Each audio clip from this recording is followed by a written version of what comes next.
So good afternoon. This afternoon about 2:44, we got a report of a structure fire at the apartment that you can see behind me. Units were on scene in about 2 minutes. They reported fire coming through the roof when they got on scene. They aggressively started attacking the fire. As you can see to my right, there's a firewall right there. The fire stopped going that way. To the left, there's not a firewall where the building transition changes, but our crews just did a phenomenal job, got in there and stopped that fire from running the attic and stopped it from burning the roof off of those last 4 apartments that you see to my left out here.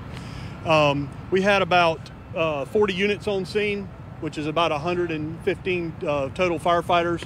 We had some help from our partners at First Coast Navy, which are from NAS Jacksonville. They sent an engine and a ladder around here to help us with it. There are 12 total units in that building. 11 of which were occupied. It caused 21 adults and 7 children to be displaced. So again, we'll be out here a good little while mopping this up, probably have crews throughout the night, making sure we don't have any hot spots that flare up. Any indication as to what may have led to this fire? Not right now. The state fire marshal is en route. ATF is on scene, and they'll be doing their investigation. And then once they get that completed, they'll let us know what they think. Any injuries? No, we have no injuries.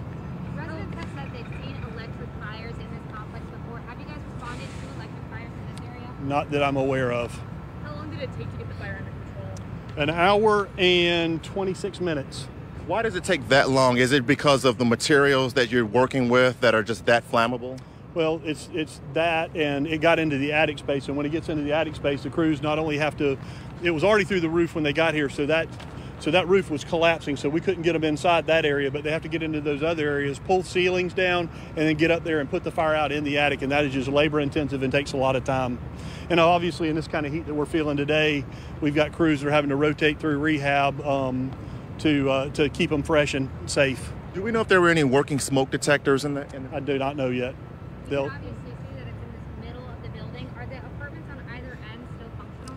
They're not. They're all going to be out of commission till they can get in here and do a survey. Get some engineers to do a survey and make sure it's safe. And 2, there's smoke and water damage in all those other apartments. So the entire building, you said that's 12 units total? Yes.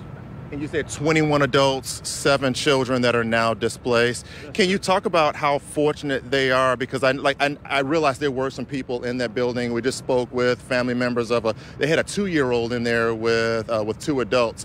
Very scary situation. Yes, it is. Where I think one of the good things is this happened in the daytime, so obviously, somebody saw the fire and called it in. Had it been in the middle of the night, it might have been a different story. So God was watching over those folks in there. But we're working with them. Our emergency preparedness division is working with them and the Red Cross to find some housing for those folks that are displaced to make sure they're taken care of tonight. And you suspect that crews will be out here throughout the night? They will. We'll have crews on fire watch throughout the night. They're starting the mop up process now, but it'll throughout the night we'll have to keep somebody here just to make sure it doesn't rekindle. Is that because I noticed that we're starting to see a little bit of a breeze shoot through here? Well, it's more of because when that roof collapses down, it creates pockets which embers and hot spots can get into, and you might not see them for an hour or 2, and then all of a sudden they get going. So we just leave crews here to make sure it doesn't restart.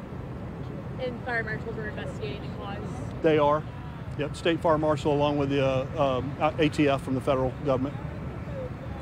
Thank y'all very much. Thank y'all.